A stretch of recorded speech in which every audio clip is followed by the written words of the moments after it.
दोस्तों, एक कपल अपने 15 साल के जान पहचान को रिश्ते में बदलने का फैसला करते हैं।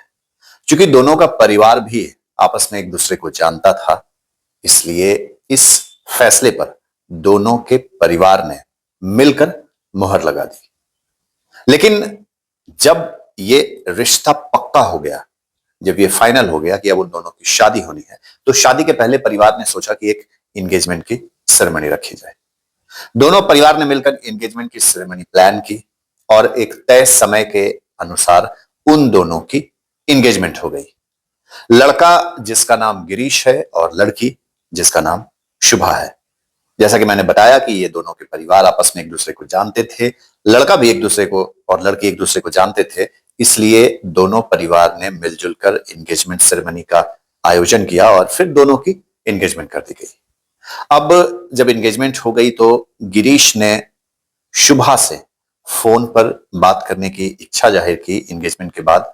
तो गिरीश को शुभा का नंबर अवेलेबल कराया गया और लड़का और लड़की दोनों आपस में, जो आमतौर पे होता है, उन दोनों के बीच में बातचीत का सिलसिला शुरू हो गया। बातचीत के क्रम में एक दिन शुभा जो लड़की है वो अपने जो मंगेतर है गिरीश से ये इच्छा जाहिर करती है कि वो उसके साथ डिनर पे जाना चाहती है।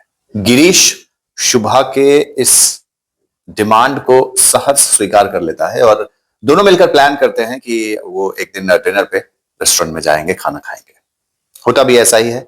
दोनों प्लान के अनुसार निकलते हैं और डिनर के लिए जाते हैं। लेकिन जब वो डिनर के लिए जाते हैं और देर रात, काफी देर बाद भी जब दोनों घर नहीं लौटते हैं, तो दोनों के परिवार को चिंता होती है। अभी दोनों के परिवार इस मसले पे बात ही कर रहे होते हैं कि उसी समय एक हॉस्पिटल से उन्हें फोन आता है और उसमें यह बताया जाता है कि उनका बेटा गंभीर रूप से घायल है, मौत से लड़ रहा है, वो जल्दी से हॉस्पिटल पहुंच जाए। आनन फानन में दोनों परिवार हॉस्पिटल पहुंचता है तो वहां पाता है कि गिरीश के सर पे बहुत जोर से वार किया गया है और वो बिल्कुल मरणासन के कगार पर पहुंचा हुआ है। वहीं बगल में शुभा भी है और फिर कुछ देर की जांच के बाद, कुछ चेकअप्स के बाद, डॉक्टरों ने अपनी पूरी एड़ी चोटी एक लगाने के बाद भी कुछ घंटों के बाद उन्होंने ये डिक्लेयर कर दिया कि गिरीश अब जिंदा नहीं बचा। जब इस बाबत पूछा गया कि आखिर ये घटना कैसे हुई, तो शुभा ने बताया कि जब वो लोग डिनर करके वापस आ रहे थे तो एक जगह दोनों रुके बातचीत करने के लिए, थोड़ा टाइम स्पेंड करने के लिए। लेकिन जब वो खड़ा होकर वहां पे बातें कर रहे थे, उसी दौरान 2-3 लोग उनके पास आए और लूटपाट के इरादे से उन पर हमला कर दिया। और इसी क्रम में उन 3 में से एक व्यक्ति ने गिरीश के सर पर जोर से वार किया, जिसकी वजह से उसकी यह हालत हो गई और हॉस्पिटल में उसे डेड डिक्लेयर कर दिया गया। अब चूंकि उस समय लोग इतने परेशान थे, व्यथित थे इस घटना से, कि जब गिरीश की मौत हुई तो उस समय उनकी पूरी अंत्येष्टि की तैयारी परिवार कर रहा था। लेकिन जब पूरा उनका क्रियाक्रम संपन्न हो गया तो उसके बाद गिरीश के पिता ने पुलिस थाने जाकर उन 3 अज्ञात लोगों के खिलाफ एफआईआर दर्ज कराई। पुलिस ने जांच शुरू की और चूंकि इस घटना की एकमात्र चश्मदीद शुभा थी, तो पुलिस ने सबसे जो पहली तफ्तीश है वो शुभा से ही शुरू की। शुभा ने अपनी वही कहानी बताई कि वो डिनर पे गए थे और डिनर से वापस आने के क्रम में 3 लोगों ने उन्हें घेरा और फिर जब लूटपाट करने की कोशिश की, गिरीश ने विरोध किया तो गिरीश के सर पे रॉड से वार करके उसे मौत की नींद सुला दी गई। हालांकि पुलिस शुभा के दिए इस बयान से पूरी तरह संतुष्ट नहीं थी, लेकिन उसके पास कोई और चारा भी नहीं था। लेकिन बावजूद इसके पुलिस अपनी जांच में जुटी रही और जब पुलिस जांच कर रही थी तो इस दौरान पुलिस ने शुभा के एंगेजमेंट का, शुभा और गिरीश के एंगेजमेंट का वीडियो देखना चाहा।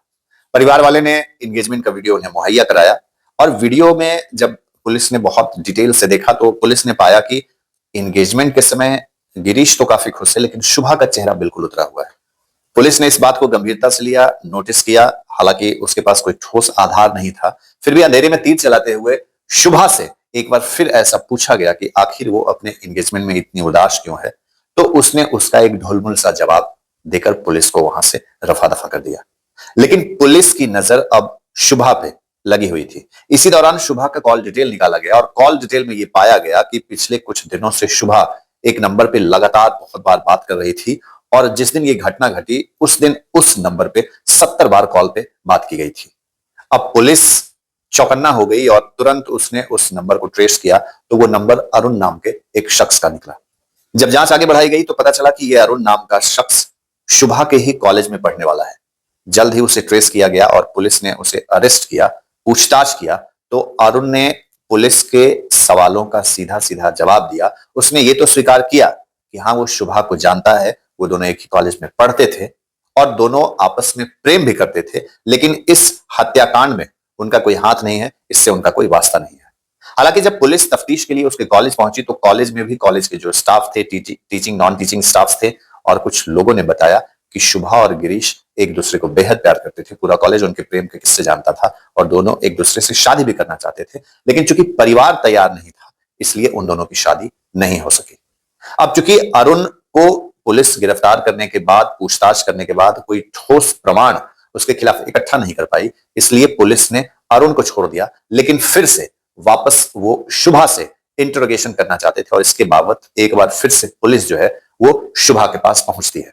लेकिन इसी क्रम में पुलिस को एक और अहम सुराग हाथ लगता है और वो ये कि जिस मेकअप आर्टिस्ट ने शुभा का मेकअप किया था एंगेजमेंट वाले दिन के लिए, उसने बताया कि जब शुभा ब्यूटी पार्लर में मेकअप करा रही थी तो वो ये बातें कर रही थी कि वो गिरीश से बिल्कुल शादी नहीं करना चाहता क्योंकि उसकी लाइफस्टाइल बिल्कुल अलग थी। शुभा जो है वो वेस्टर्न कल्चर को लाइक करती थी, ड्रिंक करना, लेट नाइट पार्टी करना, पार्टीज में जाना, ड्रिंक करना, स्मोक करना, ये तमाम जो व्यसन है वो शुभा के लाइफ का हिस्सा थी। वहीं गिरीश जो है वो दूसरी तरफ बिल्कुल सीधा साधा और सिंपल लड़का था, उसे इन चीजों में बिल्कुल इंटरेस्ट नहीं था और वो इन चीजों को पसंद भी नहीं करता था। तो ऐसी हालत में शुभा को लगता था कि अगर वो गिरीश जैसे लड़के से शादी करती है तो उसका जीवन नर्क बन जाएगा। जब पुलिस को मेकअप आर्टिस्ट से ये इंफॉर्मेशन मिली तो वो सीधा शुभा के पास पहुंचते हैं और कड़ाई से जब शुभा से पूछताछ की गई तो शुभा ने सारा राज उगल दिया। बकौल शुभा उसने बताया कि वो और अरुण एक दूसरे से काफी प्यार करते हैं और चूंकि वो अरुण से शादी करना चाहती थी, घर वालों को भी बताया था, लेकिन घर वाले इसके लिए बिल्कुल राजी नहीं हुए। फिर घर वालों ने एक ऑप्शन दिया कि जिसे वो 15 साल से जिस परिवार को जान रहे थे, उस परिवार में ही एक लड़का है जिसे कहीं ना कहीं डायरेक्टली इनडायरेक्टली शुभा भी जान रही थी, उससे शादी का प्रस्ताव दिया गया और आनंद फानंद में शुभा और गिरीश की शादी तय की गई। और जब ये शादी तय कर दी गई तो शुभा सिरे से नाराज थी। शुभा ने यह भी बताया कि उसने अरुण से बात की और उन दोनों ने मिलकर एक प्लान बनाया जिसके तहत अरुण अपने एक भाई के माध्यम से एक कॉन्ट्रैक्ट किलर से मिला था और उसे ही गिरीश को ठिकाने लगाने की सुपारी दी गई। यह प्लान किया गया कि शुभा गिरीश को डिनर के बहाने बाहर ले जाएगी और फिर लौटने के दौरान एक पॉइंट पे रुकेगी और वहां पे ही सभी लोग, तीनों लोग पहुंचेंगे, गिरीश पे हमला करेंगे और उसकी मौत की नींद सुला देंगे। जब पुलिस ने कड़ाई से पूछताछ की, शुभा ने सारे राज उगल दिए, तो फिर पुलिस ने अरुण की भी गिरफ्तारी की और इसके साथ साथ उन दो लोगों को भी गिरफ्तार किया जो इस हत्याकांड को अंजाम देने में शुभा की मदद कर रहे थे। जब इन लोगों को अदालत के समक्ष पेश किया गया तो अदालत ने उन्हें न्यायिक हिरासत में भेज दिया और फिर इन लोगों के ऊपर जो है वो मुकदमा चलना प्रारंभ हो गया। एक लंबी लड़ाई लड़नी पड़ी गिरीश के परिवार को और लगभग 7 साल के बाद गिरीश की हत्या में शामिल इन 4 लोगों को उम्र कैद की सजा हुई। लेकिन बड़े ताज्जुब की बात यह रही कि ठीक 4 साल बाद ही शुभा को अदालत ने सबूतों के अभाव में बरी कर दिया।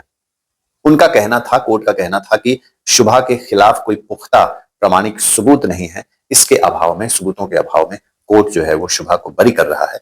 लेकिन दूसरी तरफ गिरीश का परिवार ने वापस एक पिटीशन लगाया है और शुभा की पुनः गिरफ्तारी की मांग कर रहा है। ये बड़े ताज्जुब की बात है कि जिस लड़की के कॉल डिटेल्स में ये सारी बातें क्लियर हो गई कि घटना वाले दिन उसने 70 बार अपने उस सो कॉल्ड लवर से बात करा, जो लड़की खुद ये कमिट कर रही है कि उसने अपने प्रेमी के साथ मिलकर अपने जो फियांस है उसका हत्या करी है, उस लड़की को अदालत के द्वारा जमानत देना कहीं ना कहीं न्याय व्यवस्था पर भी प्रश्न खड़े करता है। साथ ही साथ एक और प्रश्न खड़े करता है समाज के ऊपर कि जो समाज दबाव बनाकर अपने बच्चों की शादी तय कर देते हैं, करवा भी देते हैं, उनके इस दबाव का परिणाम एक निर्दोष व्यक्ति भुगतता है।